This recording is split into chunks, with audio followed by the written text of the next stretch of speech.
Assalamualaikum warahmatullahi wabarakatuh. Saya Elvia Fatmawati, NIM 220655106, dan rekan saya.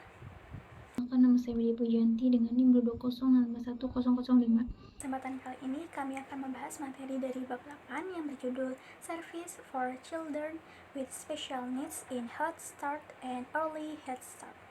Langsung saja kita mulai untuk pembahasan pertama yang akan dijelaskan oleh Widya Pujanti.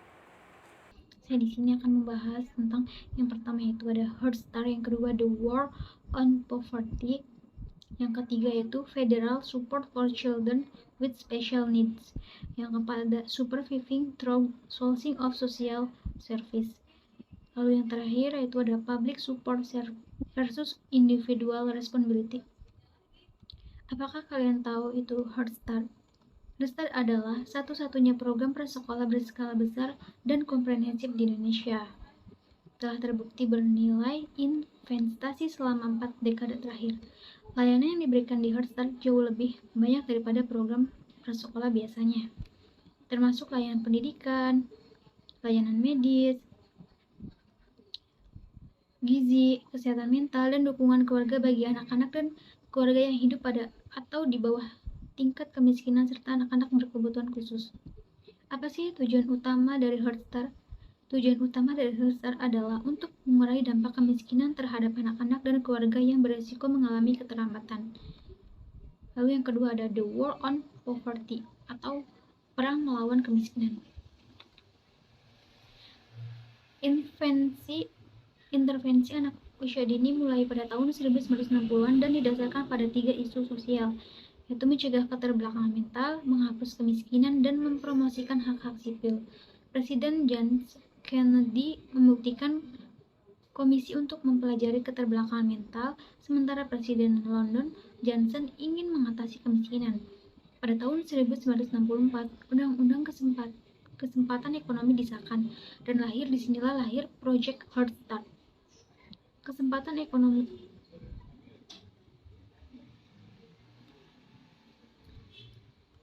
Tujuan dari Project Head Start adalah untuk memberikan pendidikan dan perubahan lingkungan bagi anak-anak berpenghasilan rendah. Program ini dianggap sebagai program kompensasi pertama yang membantu menghindari keterbelakangan mental dan mempersiapkan anak-anak untuk sekolah. Program ini awalnya hanya berlangsung selama 8 minggu di musim panas, tetapi kemudian diperpanjang menjadi 9 bulan di bagian besar wilayah. Head Start memiliki banyak aspek, termasuk pendidikan anak, makanan, dan perawatan psikologis, sosial, media, dan gizi. Mungkin ini saja yang bisa kami bahas dalam presentasi kali ini. Mohon maaf bila ada salah kata yang sengaja maupun tidak disengaja.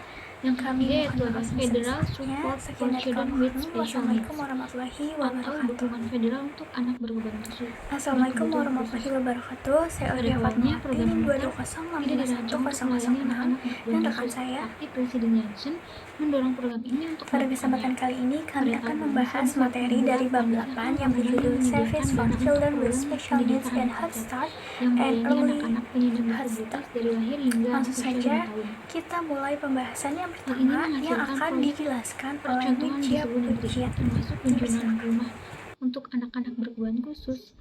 Lokasi Head Start juga menawarkan program pelatihan kunjungan rumah, dukungan orang tua, dan pendidikan anak usia dini bagi anak-anak di daerah yang kurang mampu. Pada tahun 1972 disahkan undang-undang yang memperkuat kewajiban Head Start untuk melayani anak-anak dengan kebutuhan khusus. Pada saat yang sama, program Head Start diluncurkan untuk melayani anak-anak di daerah pedesaan dan tanpa transportasi umum. PL 94 sampai dengan 142 yang disahkan pada tahun 1975 menjadi pendorong utama dalam memberikan pendidikan gratis dan sesuai bagi siswa berkebutuhan khusus di atas usia 6 tahun.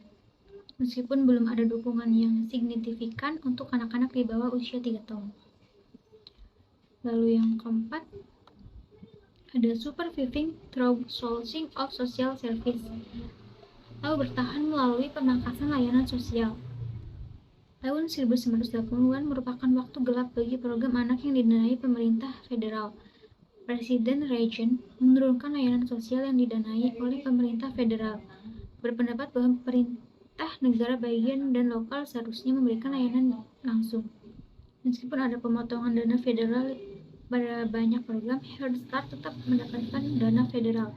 Pada tahun 1986, Undang-Undang Pendidikan untuk Semua Anak Cacat diamandemen untuk memberikan layanan komprehensif dan terkoordinasi bagi anak-anak di bawah usia 3 tahun.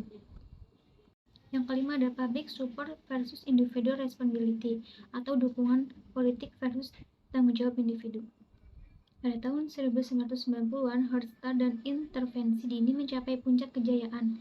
Presiden George Bush berkomitmen untuk membiayai sepenuhnya Head Start dan program ini menerima tambahan anggaran sebesar 2,4 miliar dalam satu dekade. Head Start mendapat dukungan dari kedua belah pihak dan pendanaan meningkat 2 kali lipat.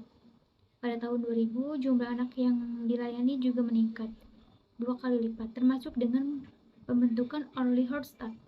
Head Start telah membahas pelayanan kepada anak-anak di bawah usia 3 tahun sejak didirikan tahun 1960. Pada tahun 1990, konsep Early Head Start terwujud dan pada tahun 1994, RUU Reotorisasi Head Start disahkan. Dan pada tahun 1996, terjadi reformasi kesejahteraan yang berdampak pada orang tua dengan anak-anak penyandang disabilitas. Namun, pada tahun 1997, Individuals with Disabilities Education disahkan untuk memberikan layanan pendidikan gratis dan tepat bagi anak-anak dengan keterlambatan perkembangan. Increased accountability. Good Start, Grow Smart memiliki tujuan utama untuk program anak usia dini. Yang pertama, memperkuat Head Start. Yang kedua, bermitra dengan negara bagian untuk meningkatkan pendidikan anak usia dini. Dan yang ketiga, memberikan informasi kepada guru, pengasuh, dan orang tua to Department of Health and Human Services atau DHHS and Department of Education atau DOE. Lalu the overview. Tujuan dalam program Head Start dan Early Head Start itu adalah untuk menjamin bahwa semua lembaga dalam suatu komunitas atau wilayah layanan bekerja sama untuk menyediakan layanan yang sama, yang komprehensif, sesuai dengan perkembangan dan budaya yang sesuai untuk anak-anak dan keluarga. Lalu ada recruitment and enrollment of children with special needs. Jadi orang tua itu ingin mendaftarkan anak tersebut, lalu anak memenuhi kriteria usia dan pendapatan Head Start. Lalu Head Start merupakan penempatan yang tepat sesuai dengan IEP atau IEP anak, dan program memiliki ruang untuk mendaftarkan lebih banyak anak meskipun program telah menyediakan 10% dari kesempatan pendaftarannya untuk anak-anak penyandang cacat. Dan yang terakhir ada screening, review, and evaluation. Setelah masuk ke program Head Start atau Early Head Start, setiap anak harus ikut serta dalam serangkaian screening perkembangan untuk mendeteksi masalah apa yang mungkin memerlukan evaluasi lebih lanjut untuk menentukan apakah seorang anak ini memiliki kebutuhan khusus.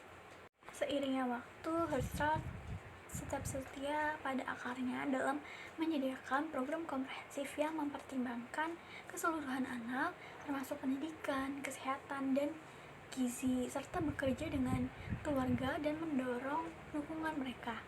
Dalam bab ini, kita telah membahas sejarah program ini, layanan yang diberikan kepada anak-anak, keluarga, dan juga biaya layanan tersebut, serta bukti melalui penelitian yang menunjukkan apakah layanan ini membawa perubahan dalam kehidupan anak-anak dan juga keluarga mereka. Mungkin ini saja yang bisa kami bahas dalam presentasi kali ini. Mohon maaf bila ada salah kata yang sengaja maupun tidak disengaja. Kami mohon maaf sebesar-besarnya. Sekian dari kelompok kami. Wassalamualaikum warahmatullahi wabarakatuh.